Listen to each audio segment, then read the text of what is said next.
جدا اني معاكم اليوم في برنامج من البرامج التدريبيه، وشكر خاص للاستاذ الدكتور عبد الحليم كنصاره.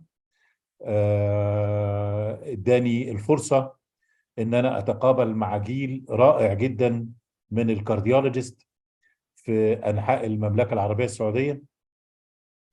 وحقيقي انا خلال ماي كارير في الانترفنشن كارديولوجي I love so much الستيمي بيشنت والستيمي مانجمنت، وفخور اني موجود في المملكه العربيه السعوديه في احدى المستشفيات جده الخاصه، مستشفى دكتور عرفان، واحنا عاملين ستيمي بروتوكول من سنه 2007 فور اول كامرز.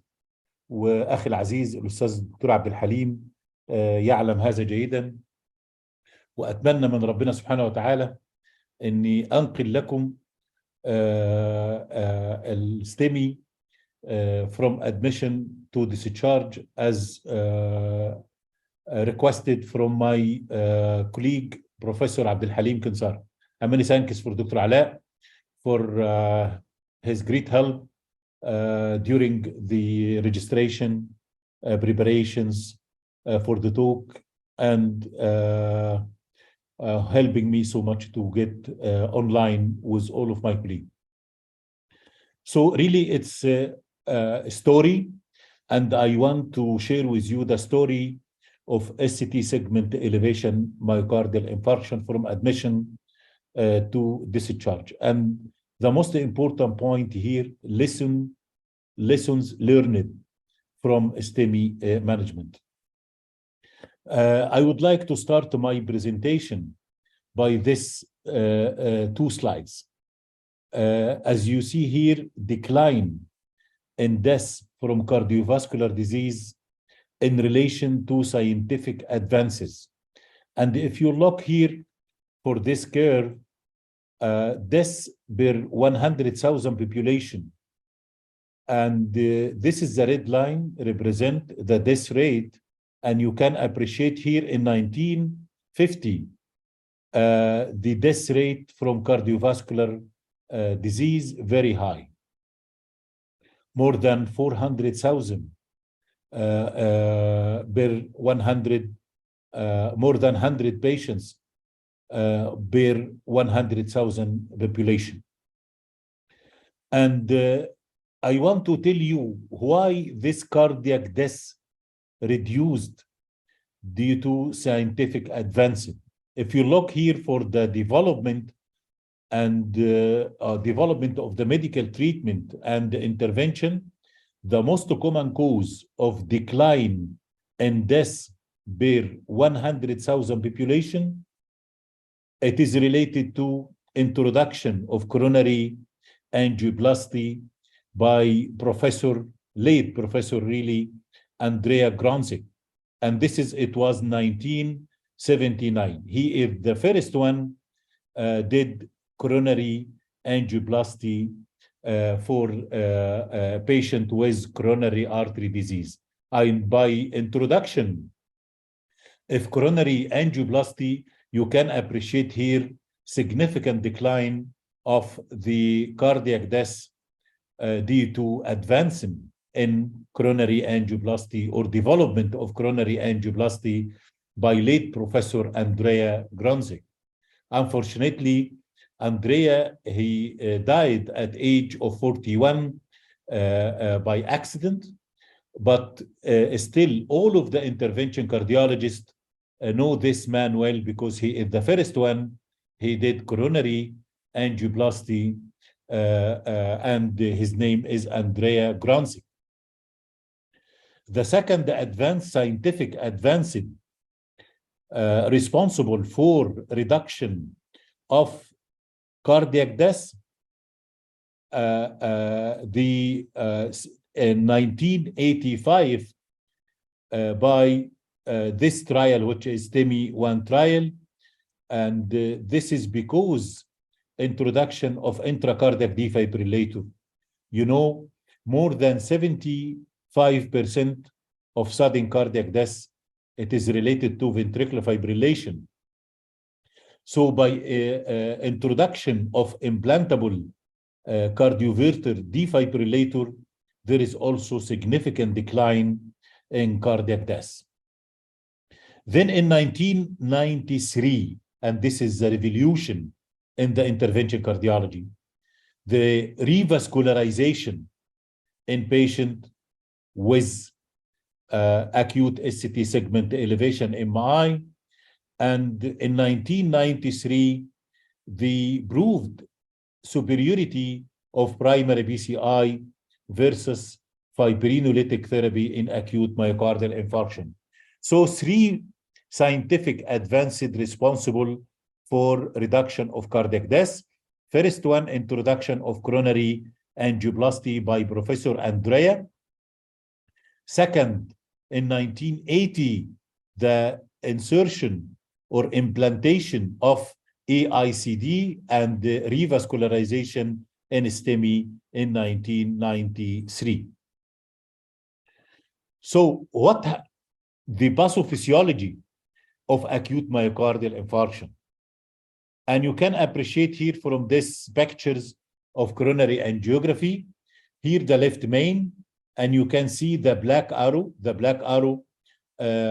pointing toward this ulcerative lesion in the proximal LAD, then a small diagonal branch, then the LAD totally occluded. And you can appreciate here the process of STEMI started by ulcerative plaque, and by this ulcer, there is exposure of the subendothelial tissue protein to the circulating element in the blood, mainly blood platelets. First started by platelet adhesion, then platelet activation, then platelet aggregation, then fibrin deposition, then RBCs deposition, then occlusion of the artery by big thrombus, as you can see here in these pictures of patients who presented by acute SCT segment anterior wall MI. And this is a rupture of atherosclerotic plaques. You can appreciate here the intimal tear with thrombus inside the lumen of the artery, and this thrombus occluding the artery 100%. And if you will do ECG for this patient, you will see significant SCT segment elevation in the territories of the infarcted artery.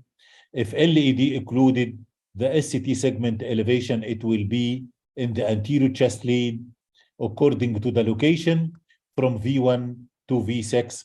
If in the V1 to V2 septal, from V3 to V4 anterior, V5, V6 lateral wall MI, and if it's involving all chest lead, we can call it extensive anterior wall MI.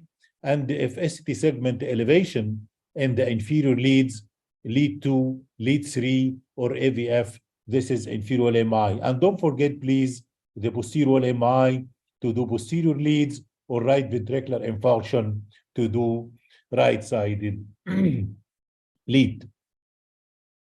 So if the main pathophysiology in SCT segment elevation MI, it's occlusion, acute occlusion of the artery by thrombus, so the treatment to remove this thrombus, to do revascularization, and to open this artery as soon as possible.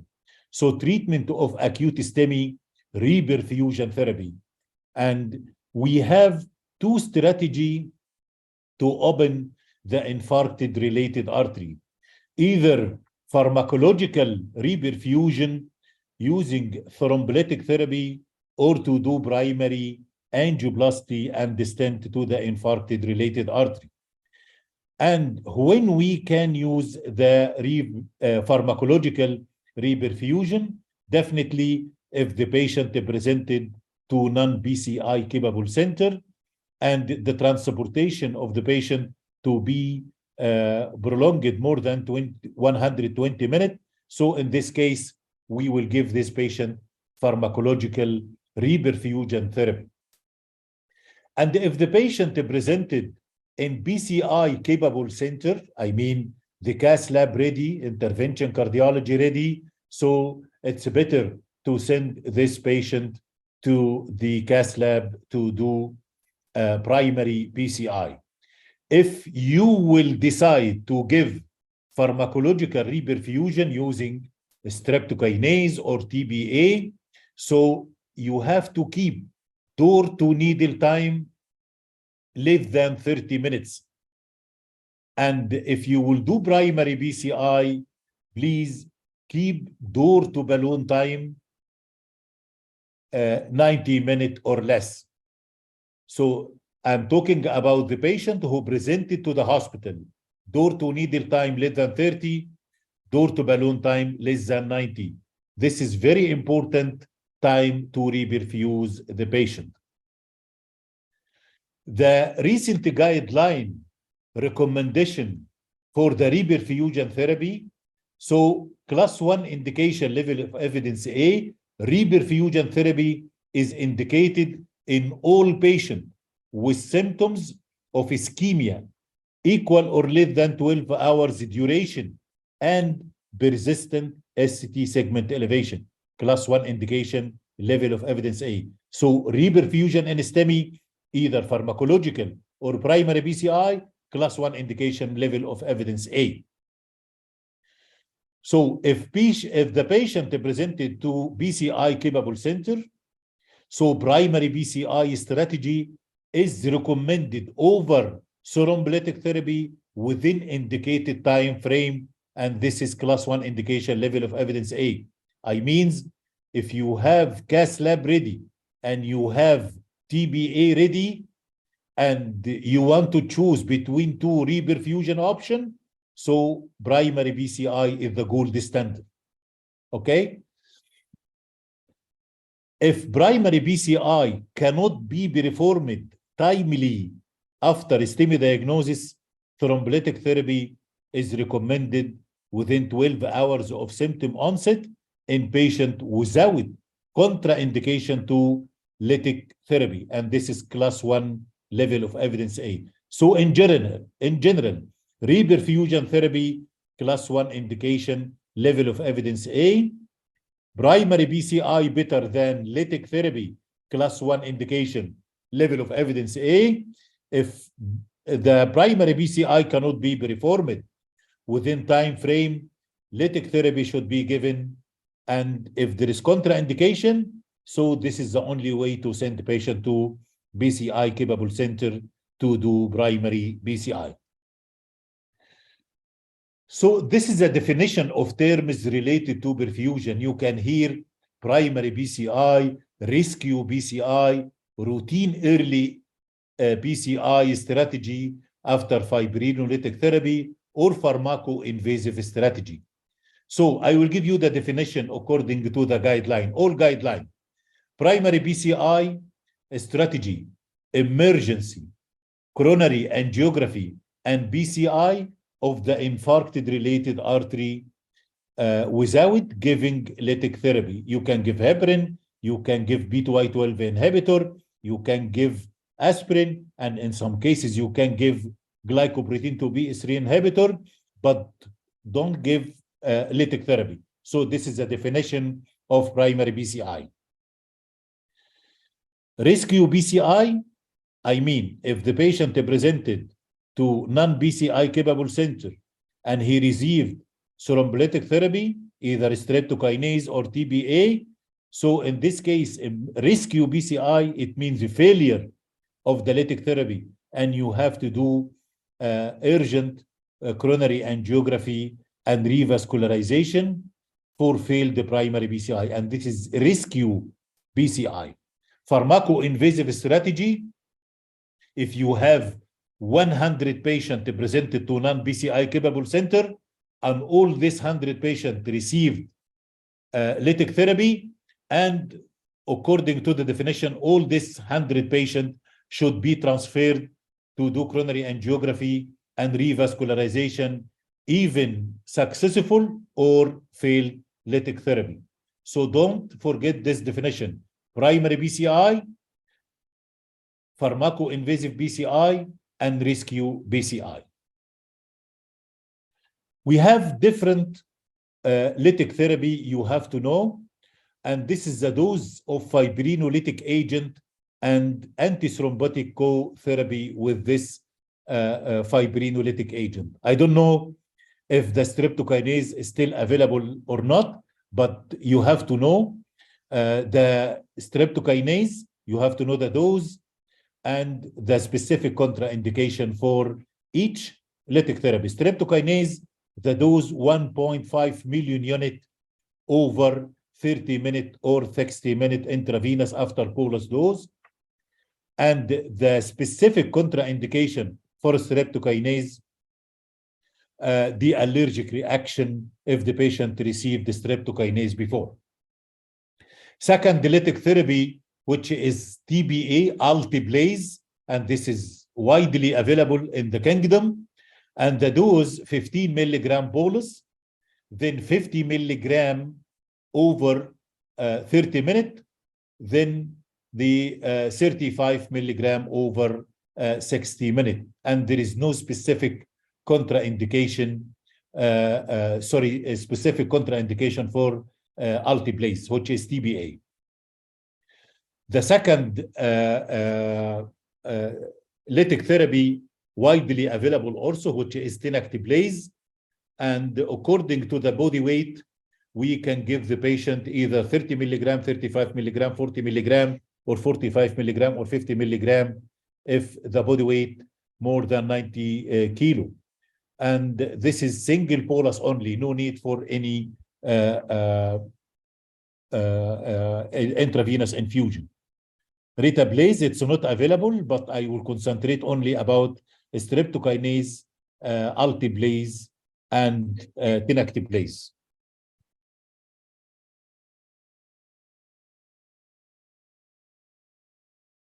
So, very short notes about the streptokinase you have to know. The benefit of streptokinase reduce mortality in ST segment elevation MI, but the problem in streptokinase, the patency rate for the infarct-related artery, it's very low, 35% only. It's fibrin non-specific, well-known allergic reaction. Some patients develop the hypotension due to streptokinase, bleeding, and antigen-antibody reaction. What about TBA? Yes, TBA reduce mortality in a STEMI patient, but the patency rate more than 55%. It's fibrin specific, no allergic reaction, no hypertension, no hypotension, and the estimated intracranial bleeding or major bleeding 0.5 to 1%. This is why all patients who receive lytic therapy, you have to take consent for critical organ bleeding, including intracranial hemorrhage. And no antigen-antibody reaction. This is example of patient who presented by ST segment elevation MI to non-BCI capable center, and he received TBA, and you can see on the left side of the screen, 2 hours after TBA, there is left parietal hematoma, and 6 hours you can appreciate there is hematoma expansion after 6 hours. And as I mentioned, the incidence of intracranial hemorrhage 0.5 to 1% only. What are the contraindications of 2-fibrinolytic therapy if you will decide to give pharmacological reperfusion? And this is applicable for streptokinase or TBA. There is absolute contraindication. In this situation, don't give TBA or streptokinase of this patient. Any previous intracranial hemorrhage or stroke of unknown origin at any time, ischemic stroke in preceding 6 months, central nervous system damage or neoplasm or arteriovenous malformation, recent to major trauma, surgery, head injury within the preceding months, gastrointestinal bleeding within the past months, known bleeding disorder including menses, aortic dissection, non-compressible punctures in the past 24 hours, like liver biopsy or lumbar puncture. You have to put all this absolute contraindication in your mind if you will decide to give lytic therapy, because if there is any one of this absolute contraindication, you will not give lytic therapy for this patient. And there is another relative contraindication to fibrinolytic therapy, like transient ischemic attack in the preceding 6 months, oral anticoagulant therapy, pregnancy or within 1 week of postpartum, refractory hypertension, systolic pressure more than 100 millimeter mercury, or diastolic blood pressure more than 110 millimeter mercury. If there is advanced liver disease, if there is evidence of infective endocarditis, if there is active bleeding peptic ulcer, or prolonged traumatic resuscitation. All this relative contraindication. Relative contraindication, in this case, you have to balance the benefit of lytic therapy from the benefit of the bleeding. If the benefit of the fibrinolytic therapy more than the bleeding, you will give the fibrinolytic therapy even if there is relative contraindication. This is the first primary PCI done for patient with acute segment elevation MI. And here I will mention one of the famous late professor who did this primary PCI, Professor Jeffrey Hartisler, and he did 6 patient primary PCI without any lytic therapy, and he did coronary angiography with angioplasty. Follow-up for all the patient was done after 12 days, and there is 100% patency, and at follow-up of 6 months, no MI and no symptoms in all patients who are treated by primary PCI. And this was published in 1982 in the American College of Cardiology conference. BAMI trial, which is primary angioplasty in myocardial infarction, including 395 patients, comparing patient, half of them, they received the TBA, and the other half did primary PCI. And you can appreciate here in the group who are treated by primary PCI, there is 93% TEMI 3 flow in patients who are treated by primary PCI. Remember, TBA patency rate 55% only, and this was great revolution for management of a STEMI patient.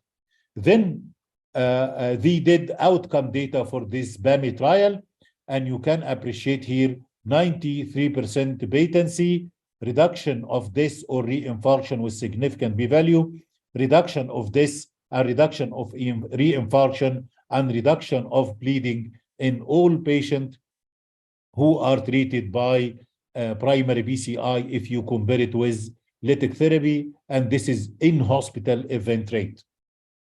Then they did meta-analysis for 23 randomized clinical trial, comparing primary PCI versus lytic therapy in ST segment elevation MI in huge number of patients, 7,739 patients. And you can appreciate here, the red column, the patient who are treated by lytic therapy, the blue column, the patient who are treated by primary PCI, and this is the event rate.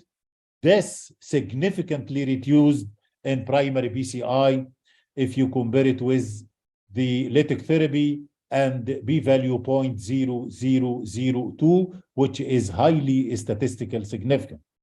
Also, the reinfarction reduced significantly in primary PCI group, and the p-value 0.0001.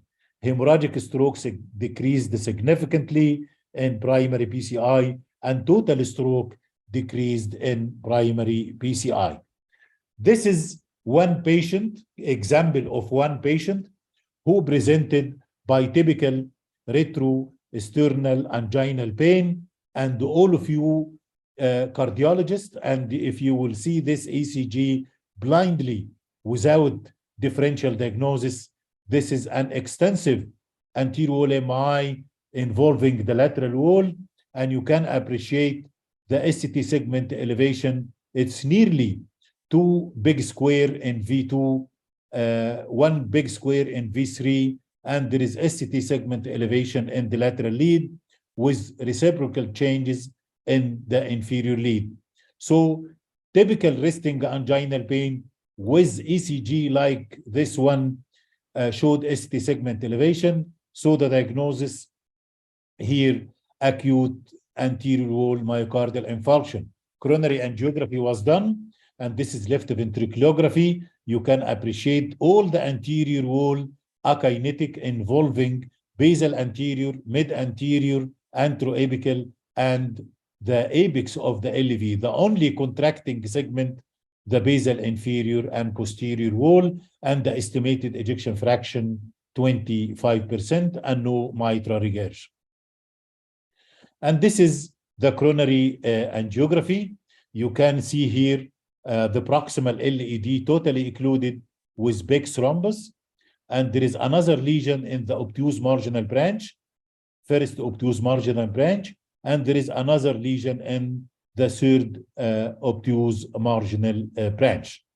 This patient, primary BCI was done. This is the wire, balloon angioplasty, and after stent. By this primary BCI, so you can do anatomical diagnosis, physiological diagnosis, treatment, and immediate assessment of the successful treatment. This is also benefit for primary BCI. If you will look for 6 months survival after hospital discharge according to the guideline recommendation in acute coronary syndrome, according to the GRACE registry, including big number of patients, the most important treatment strategy increase survival, the revascularization for STEMI patient, followed by B2Y12 inhibitor, statin therapy, rehabilitation, ACE inhibitor, glycoprotein 2B3 inhibitor, and beta blocker. But the revascularization is the only significant treatment option, increase survival, and definitely it will reduce the mortality. Time, it's very important for management of patient who presented by ST segment elevation MI. And I want to tell you the time now calculated from the onset of a chest pain, either the patient at home or at work or in the street. So time from symptom onset predict 1 year mortality after primary BCI. And here you can appreciate 1 year mortality in relation to the time of onset of a chest pain. If the patient presented after 30 minutes, the mortality rate for the MI, it will be very low because you will revascularize this patient early after time onset. But if the patient came late after time onset of a chest pain, more than 3 hours, definitely the mortality, it will be high, even if you will do primary PCI. So do what ever takes to reduce time from symptom onset to ER arrival and time from ER arrival to primary PCI. How can we achieve this one? Definitely by increased public awareness of MI treatment, MI diagnosis and treatment, chest pain center of excellence, regional coordination with the Red Crescent, ambulance ECG telemetry. And I'm so proud that in the kingdom now, in ambulance, you can do the ECG at scene, even in the street, and you can send this ECG to the Red Crescent doctor. Then the Red Crescent doctor, he will send it to the BCI capable center if STEMI confirmed.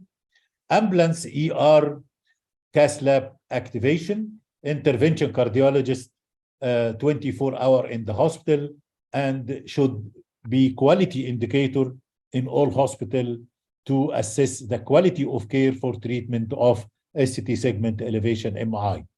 In NERMI registry, you can appreciate here by reduction of door-to-balloon time in the upper panel, you will decrease mortality. I mean, if the door-to-balloon time 120 or 160 or 200 minutes, the mortality, it will be high. But if the door-to-balloon time 90 minutes or less, definitely the mortality, it will be low. And this is the comparison in upper panel door-to-balloon time and the lower panel mortality. And you can appreciate here there is direct relationship between the door-to-balloon time and mortality. By reduction of door-to-balloon time, you will reduce mortality. By prolongation of door-to-balloon time, you will increase the mortality in patient with STEMI. So the evolution of primary PCI, we started primary PCI by balloon angioplasty only and failed, then bare metal stent failed, and now the gold standard stent used in primary PCI, which is drug-eluting stent. A lot of drug also developed, unfractionated heparin, aspirin, B2Y12 inhibitor, heparin plus glycoprotein 2B3 inhibitor, or bivalirudin. And up till now, still unfractionated heparin is the gold standard anticoagulant used for primary PCI, and no alternative for unfractionated heparin. And this is the gold standard, class 1 indication, level of evidence A. So what are the limitations of angioplasty? Why the balloon angioplasty without stent failed for treatment of primary PCI? Because of acute abrupt occlusion of the treated artery, which can lead to another MI and sudden cardiac death. So no balloon angioplasty in STEMI. Stent should be done immediately after balloon angioplasty. And this is a comparison between the bare metal stent and balloon angioplasty. And by use of balloon stent, you will reduce target vessel revascularization at 30 days, 6 months, and 12 months if you compare it with balloon angioplasty alone. So no more balloon angioplasty in a STEMI patient. The patient should be treated by stent, and by bare metal stent, you will reduce target vessel revascularization at 30 days, 6 months, and 12 months. What about the comparison of drug-eluting stent versus bare metal stent? And this is a benefit of the drug-eluting stent.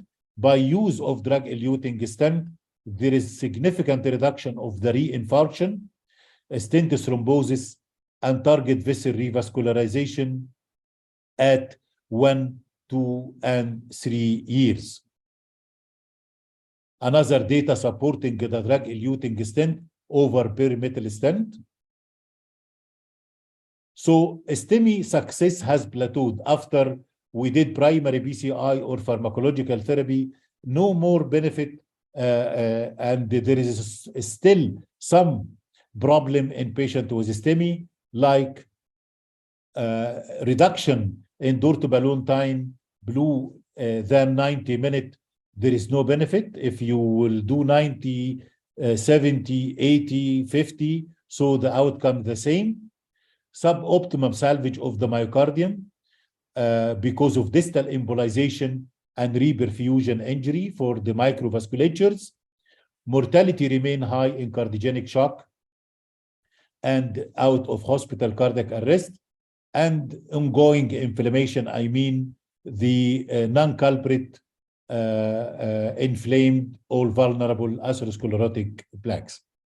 And this is a comparison of 90-minute door-to-balloon time versus 50 or 40-minute door-to-balloon time. And you can appreciate here, by reduction of door-to-balloon time less than 90 minutes, there is no any benefit for in-hospital mortality or 30-day mortality. So the main message here, take your time, prepare your patient, don't be hurry. 90 minutes, it's enough. If you will revascularize within 30 minutes, 60 minutes, 50 minutes, 80 minutes, 90 minutes, the outcome, it will be the same.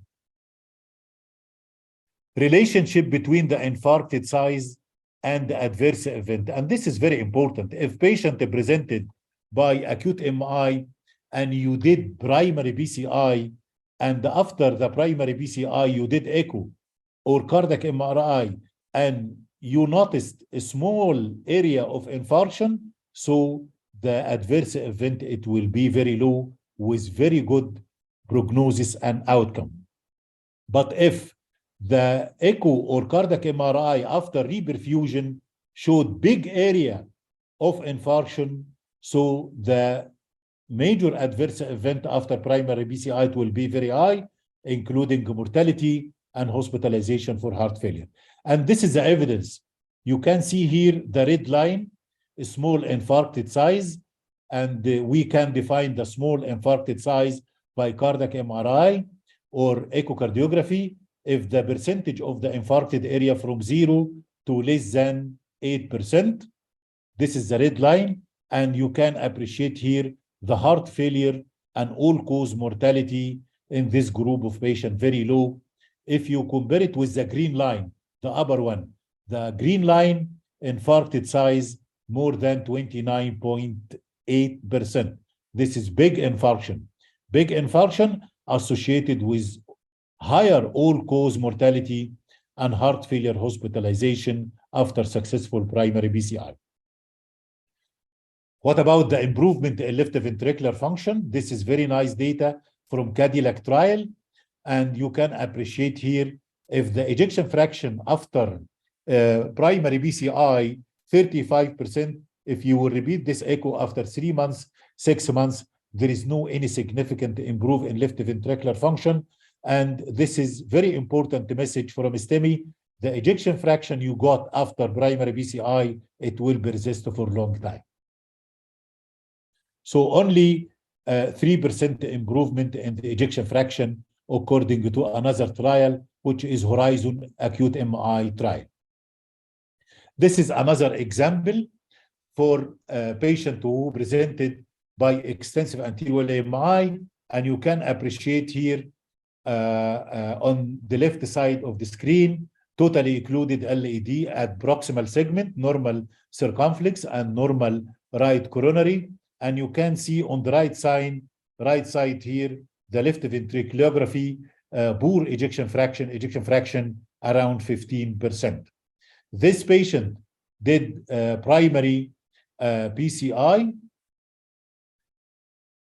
and this is the left ventriculogram after primary PCI baseline on the left side, and left ventriculogram 13 months later. There is no any significant change in left ventricular function despite the patient he did primary PCI. So our great limitation here, poor recovery of left ventricular function in the majority of the patient. This is why, because the patient he presented late after time onset. Remember, time onset different than door to balloon time.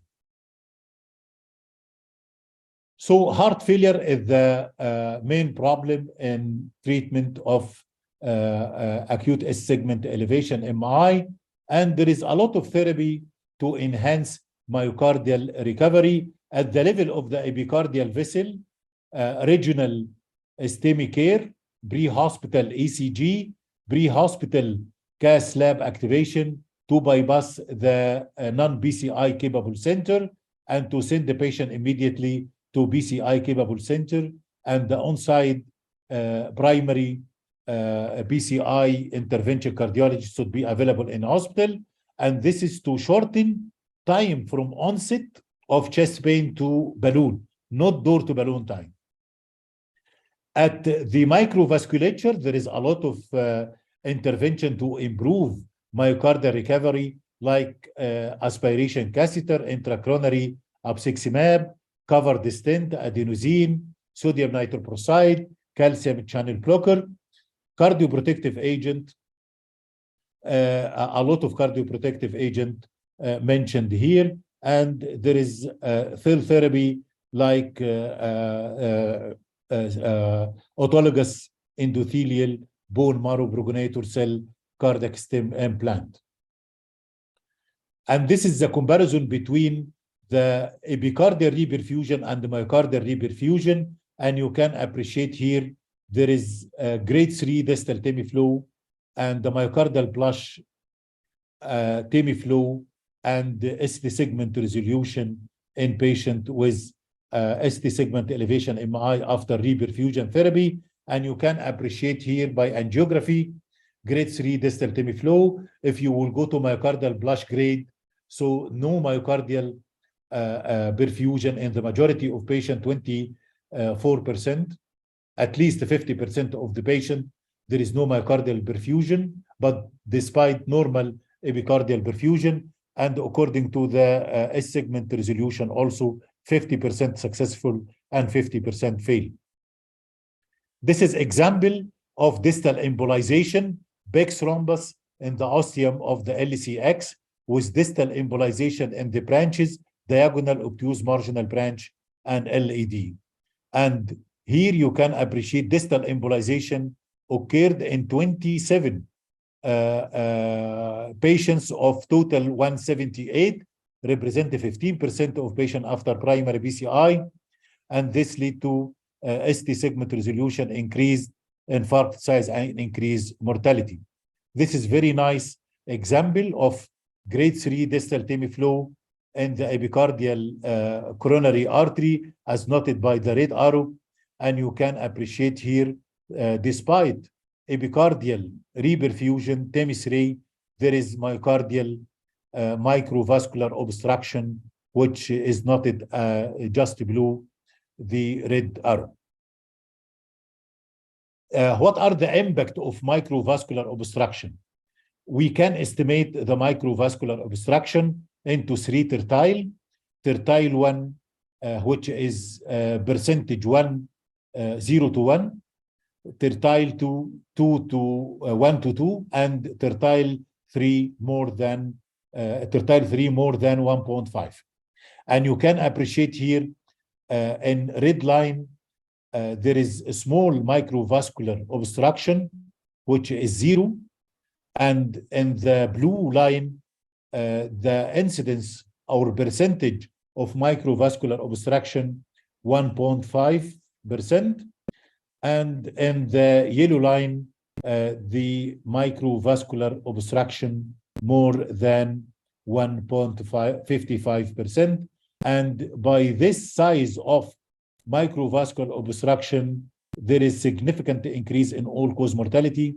But if the microvascular obstruction 0 or even 1, there is significant decline of all-cause cardiovascular mortality. And also the heart failure hospitalization, very high if the microvascular obstruction percentage more than 0.55, and very low if the microvascular obstruction 0 to 1%. So this is a predictor of all-cause mortality, the independent predictor of 1-year outcome with infarcted size. You can appreciate infarcted size and the microvascular obstruction is the main predictor for outcome if the infarcted size more than 30% or microvascular percentage obstruction more than 1.55%. A lot of intervention responsible for decrease of the thrombus distal embolization, like aspiration, catheter, thrombectomy, and distal protective device. But actually, all these measures have failed to reduce infarcted size or improve clinical outcome. And this is the evidence came from manual aspiration. This is a taste trial. You can appreciate here, there is no any significant difference in multiple aspiration, manual aspiration catheter using rescue catheter, export catheter. And you can appreciate here, there is no any difference between the active arm and control arm after aspiration. This is taste outcome data, all-cause mortality, no significant difference. Cardiovascular death, MI, shock, or class 4 heart failure at 6 months, no significant difference between thrombectomy and BCI alone. And even in total trial, you can appreciate there is high incidence of stroke in patients who are treated by thrombus aspiration. And this is one patient on the left side, 100% occlusion.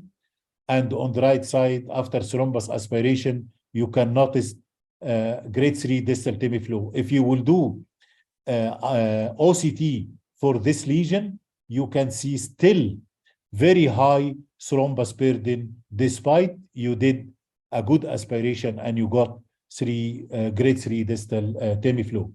So who needs thrombectomy? All patients need thrombectomy? No. So no evidence for routine use of embolic protection devices or thrombectomy, like manual aspiration catheter according to TASTE and TOTAL trial, because there is no benefit and higher risk of stroke. But who considered the selective use for thrombectomy if there is large thrombus burden, patulous RCA with slow flow, or savinous vein graft intervention? This is the intracoronary glycoprotein 2B3 inhibitor. If there is any evidence to improve the thrombus burden in the coronary artery using intracoronary glycoprotein 2B3A inhibitor, yes, there is some evidence for possible benefit effect, but lack of definitive trial data. And this is intralesion abciximab infusion. You can appreciate here the infarcted size decreased, but there is no any significant outcome according to the mortality or hospitalization for heart failure or reinfarction. Covered stent, it can prevent distal embolization. Yes, there is some evidence for possible benefit effect, but also lack of definitive trial data. And this is a protective stent. You can appreciate here, you can achieve higher ST segment elevation using this stent, but the outcome data is still not favor of this one. There is potential promising approach to enhance or to improve myocardial recovery and to reduce infarcted size, like beta-1 selective blocker, adenosine, exenatide, doxycycline, and losmapimod. And there is device-based therapy like hypothermia and supersaturated oxygen therapy. And I will concentrate about the supersaturated oxygen therapy because this is new advancement in treatment of S-segment elevation MI. What is the supersaturated? Supersaturated after coronary angioplasty and stent and after opening of the infarct-related artery, we will keep the guiding catheter in the coronary artery. We will take blood from the femoral sheath, and this blood to be mixed with 100% oxygen in a machine like hemodialysis machine, and the blood mixed with super saturated 100% oxygen reinfused in the coronary artery via guiding catheter during the procedure. If there is any benefit, yes, it will improve the perfusion in the infarcted related artery territories, and it will reduce the infarcted size significantly. On the left side of the screen, you can see the whitish area in the myocardium. This is the infarcted area, and this on the right side after supersaturated perfusion of the myocardium by supersaturated blood 100% oxygen. And this is a 30-day change in left ventricular volume, significantly reduced after supersaturated oxygen therapy. And this also associated with clinical benefit, which reduced to reduction of the infarcted size in STEMI patient, reduce 1 year heart failure, hospitalization, and mortality.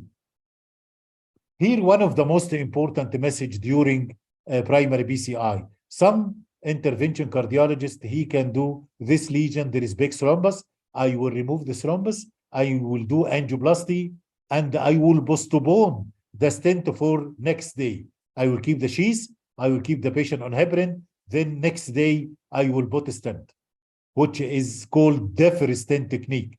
If there is benefit from this technique, if you will look for all data, you can appreciate here there is no any benefit for different stent technique as regard the all-cause mortality, myocardial infarction, rehospitalization due to cardiac cause, or any revascularization.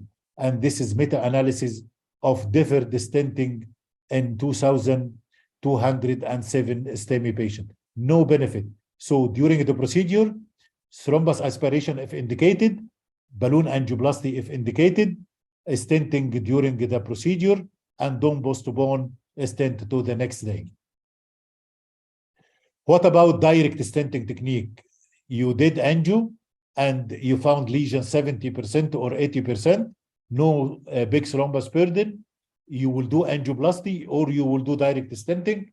Yes, the question here, non-randomized trial show some benefit, but the evidence only a small randomized trial. But it's okay, you can do it if no significant obstruction more than 90% and no big thrombus burden. You can do direct stenting technique to minimize the distal embolization.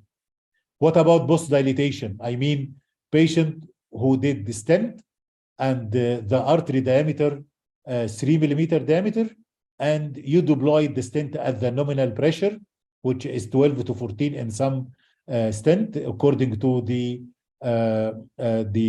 nominal pressure of the stent. So if you will do high pressure balloon inflation or use bigger balloon to open the stent, no, it's not recommended. In this case, you have to do stenting according to the vessel diameter, and don't do post dilatation for the stent because it is associated with higher distal embolization, which can lead to no reflow or even coronary spasm or dissection. What about the role of glycoprotein 2B3 inhibitor like agrastat or abciximab?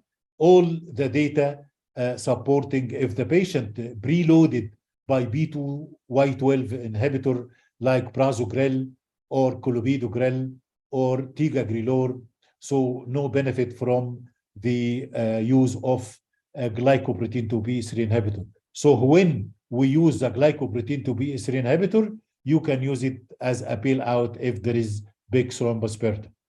What about the anticoagulation? As I mentioned in the beginning of the talk, we have unfractionated heparin, we have low molecular weight heparin, we have bivalirudin, the gold standard anticoagulant intravenous during the procedure in SCT segment elevation MI, and fractionated heparin. So anticoagulant is recommended for all patients.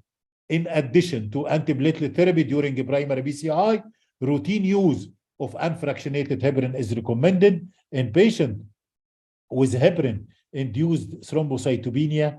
Bivalirudin, which is direct factor 2 inhibitor, is recommended as anticoagulant agent during a primary BCI. Routine use of enoxaparin, class 2 level of evidence A. Routine use of bivalirudin, class 2 level of evidence A. Fondaparinux, very important. Fondaparinux, which is an extra, it is contraindicated during the technique of BCI. What about the B2Y12 inhibitor? To put it in your mind, use potent B2Y12 inhibitor in patient with STEMI like ticagrelor, loading dose 180 milligram followed by 90 BID, or prasugrel loading dose then 60 milligram according to the recommendation of all guidelines. When we can use clopidogrel in patient with STEMI, we can use the clopidogrel loading dose if there is high bleeding risk. Aspirin should be given either oral or intravenous. Glycoprotein 2B3 inhibitor, routine use contraindicated, but we can use it in selective patient as a bailout, and this is class 2 level of evidence A. Cangrelor, which is intravenous B2Y12 inhibitor, it's class 2 level of evidence, class 2B level of evidence A. How can we treat patient with multi-vessel BCI who presented by STEMI. I mean, patient presented by SCT segment elevation MI, anterior wall, and the infarct-related artery LED. And there is another lesion in the obtuse marginal and right coronary. How can we approach this patient? We agreed that primary BCI should be done for the infarct-related artery. And the other significant non-culprit should be done. It's not necessary to be during the procedure of primary BCI, but should be done before discharge from the hospital, because it's proved to reduce recurrent MI, reinfarction, heart failure, and sudden cardiac death.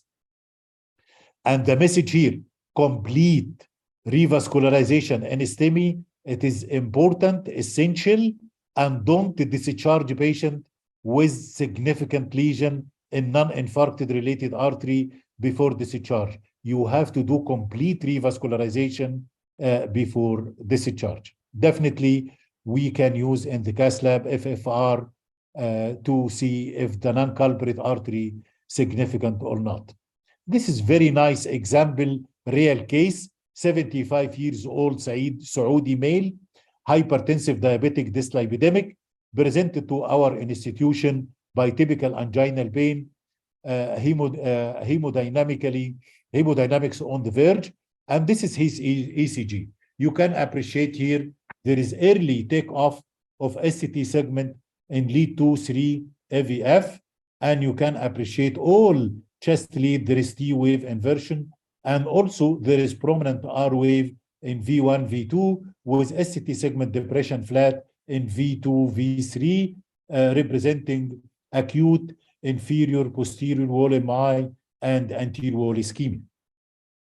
So we decided to do primary BCI, and this is coronary angiography, totally occluded left circumflex, obtuse marginal branch, 90% stenosis, LED, 90% bifurcation lesion, including the ostium of the diagonal branch, and there is moderate mid-segment diagonal branch lesion, and you can appreciate here in a spider view, non-significant ostial left main, and the right coronary, there is subtotal occlusion, and here we consider the left circumflex and right coronary artery as the culprit. So this is a guiding catheter for the right coronary, guide wire in the right coronary, then balloon angioplasty because the lesion 99%, no thrombus aspiration done because there is no big thrombus burden. After balloon angioplasty, we inserted 3O drug-coated stent from the ostium covering the proximal lesion, and this is full inflation with full expansion of stent up to the nominal pressure. We agreed no post-dilatation in STEMI. Once you get the proper size of stent in the artery, don't do post-dilatation, and this is immediately after recanalization of the right coronary artery with one drug-coated stent, grade 3 distal Tamiflu, good myocardial flush, and no staining of the contrast in myocardium, indicating good epicardial Tamiflu and good myocardial reperfusion. And this is another injection after the procedure.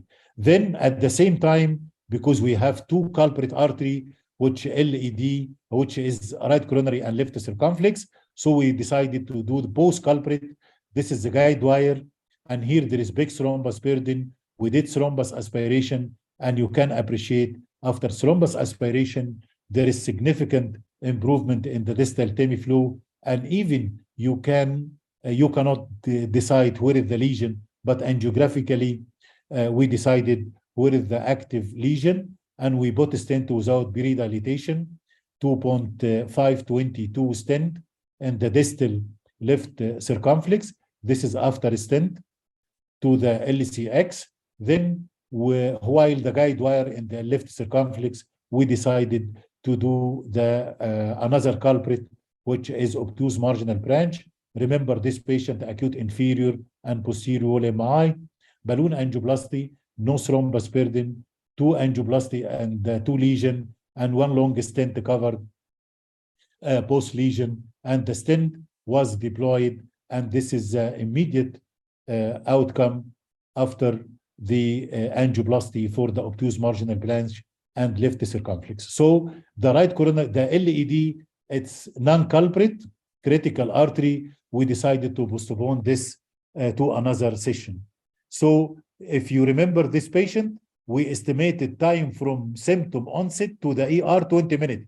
He came to the hospital after 20 minutes from the onset of a chest pain at home. So this is 20 minutes. When I arrived to the hospital, primary BCI was done, and the estimated door to balloon time, 65 minutes. So the total time from symptom onset at home to balloon at hospital was 85 minutes. And we decided to do second stage PCI to the LED diagonal. And this is a epicranial view, guide wire and the LED, then pre-dilatation, no thrombus burden. Sorry, it's okay. And this is after balloon angioplasty. This is stent covering the diagonal branch, which what we called provisional stenting strategy. You will stent the main vessel proximal distal across the side branch. And this is after full expansion of the stent. And this is immediately after angioplasty. You can appreciate the ostial diagonal still, there is significant lesion. We crossed the distal, from distal strap to the diagonal, and we did balloon angioplasty for the ostium. Then we did kissing balloon technique, alternating simultaneous with simultaneous deflation. In this case, we decided to do only balloon angioplasty using a drug-eluting balloon for the side branch with kissing. And this is after angioplasty. And this is the final. This is the final after stenting to the LED with diagonal. Excellent outcome. I will show you the most important point here, which is clinical outcome and echocardiographic finding. This is the ECG complete normalization, and this is the good news. No myocardial loss, normal myocardium, despite the patient presented by acute inferior, posterior, and lateral wall MI and significant ischemia. You can appreciate normal left ventricular in systolic volume, in systolic diameter, in diastolic volume, in diastolic diameter, and normal systolic function. And you can appreciate in multiple views apical 4-chamber, 2-chamber, 3-chamber. So this is a good outcome. So in the question now, should we perform multivessel BCI during cardiogenic shock? No. In cardiogenic shock, do the culprit artery for shock only. And this is according to the outcome of shock trial. If you will do culprit only, it will be good for the patient. If you will treat all coronaries in shocked patient, the outcome, it will be very bad. So in patient with cardiogenic shock, don't do multi-vessel BCI or complete. Do only the infarcted related artery responsible for the shock. And this is example of the patient, subtotal left mean total LED and subtotal occluded right coronary artery. And you can appreciate huge myocardium at risk. So this patient was sent immediately on intra-aortic balloon pump for urgent coronary artery bypass surgery. What about oxygen therapy? I mean, oxygen therapy inhalation and ST segment elevation MI. So the main message here, avoid high dose supplementation of oxygen for patient who presented by STEMI. So if the patient desaturating, give oxygen therapy. If the patient oxygen saturation more than 95%, don't give high flow oxygen. This is according to a lot of data for management of a segment elevation MI. My colleague, let me to conclude my talk. Management of a STEMI patient, primary BCI is the preferred reperfusion strategy. It's superior for if you compare it with fibrinolytic therapy. And even we can do primary BCI in PCI in patient without surgical backup, please transfer the patient to primary PCI if the transfer time not exceeding the 120 minutes. ECG in field and emergency medical service transport directly to PCI capable center to reduce time from symptom onset to balloon angioplasty. As regard the dual antiplatelet therapy, aspirin should be given to the patient, either oral or IV, and the preferred B2Y12 inhibitor, the potent one, which is ticagrelor or prasugrel. If high bleeding risk, give clopidogrel. If the tiga or prasugrel not available, also give clopidogrel. The loading dose for tiga 180 milligram maintenance 90 BID. The loading dose for clopidogrel 600 milligram and the maintenance 75 once a day. Which axis, femoral or radial? It doesn't matter for the one who is well trained in femoral and radial, but if you are trained in radial better than femoral, do radial. If you are well trained in femoral and radial, do radial. If you are not trained in radial, do femoral. Okay to perform multivessel BCI in a STEMI patient, but don't do it in patient with cardiogenic shock.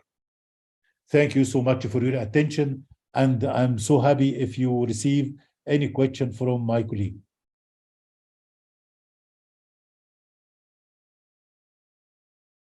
دكتور علاء. الله يعطيك العافيه دكتور مقصود، شكرا جزيلا. يا شباب اللي في حد عنده اي سؤال او استفسار دكتور عبد المقصود معاكم. ممكن اي حد هو افتح لنا السبيكر اللي عاوز يسال يا دكتور علاء. السبيكر مفتوح دكتور، اي حد يقدر يفتح السبيكر ويتكلم. Doctor, I just wanted to ask one question about if a patient presented with inferior STEMI and his cath showed multivessel disease, is it reasonable to do just a BOBA to the RCA and later on to refer this patient to the cabbage or surgical intervention? دكتورة منى مش كده؟ لا دكتورة سلوى. أهلا يا دكتورة سلوى. أهلا. It's a very good question, but if you will look for the evolution of coronary angioplasty, the main problem of BOBA, it means balloon angioplasty only without a stent. Just dilatation.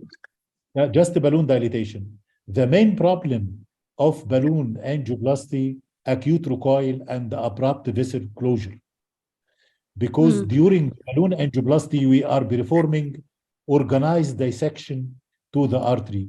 And this is associated with abrupt occlusion and recoil of the artery within 24 hours. And I saw a lot of patients during the era of balloon angioplasty only, some patients who developed acute abrupt occlusion. So it is not recommended to do balloon angioplasty for any epicardial big vessel because it is associated with abrupt occlusion and target vessel failure within 24 hours. As regard the total revascularization, yes, we can do if the patient presented by STEMI, as you mentioned, like our case we did. So the culprit artery was two arteries, the right coronary and the left circumflex. There is two culprits. The guideline recommending ad hoc PCI to the infarcted related artery. What is the meaning of ad hoc? Ad hoc, it means I will perform angioplasty and stent for the culprit, either one or two arteries, without heart team opinion, because the guideline recommending do it in a very short time. No time to take the opinion of the heart team, either to revascularize or not in STEMI. So in STEMI, like our patient, there is two culprits, right coronary inferior as documented by ECG, and left circumflex also posterior as documented by the ECG. So we did two culprit angioplasty and stent ad hoc PCI, and we have remaining LED lesion, which is very simple to do by angioplasty and stent. and we will do it. In some patient, like the patient we present by cardiogenic shock, there is subtotal left main, total LED, and subtotal right coronary artery. So in this case, intra-aortic balloon pump and send the patient to the OR for acute CABG. And the guideline, there is indication now to do acute CABG for patient with multi-vessel disease, like the last patient we did, left main subtotal, LED total, and also the circumflex included because the distal left main 99% and right coronary artery subtotal occlusion. Some of our colleagues, he can ask, we can do angioplasty for the right coronary for this patient? No, this is precious artery. The myocardium, the right coronary artery, despite there is critical lesion, there is still non-angiographical collateral circulation giving a blood supply to the LED. If this patient, you did angioplasty for the right coronary and the stent, during balloon inflation, you will occlude the artery 100%. And during the balloon inflation, there is extra myocardial stunning, and the patient, he will be in cardiogenic shock. The safest way, mechanical assisted device, either Impella or intra-aortic balloon pump, and send the patient to the OR to do total revascularization. To make it very simple, don't do BUBA alone, خلاص, it's contraindicated.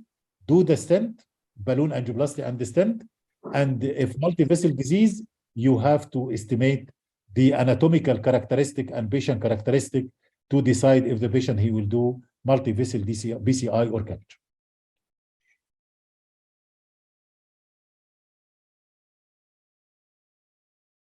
اوكي دكتورة سلوى؟ تمام يديك العافية، شكرا. يلا مين معانا تاني عاوز يسأل؟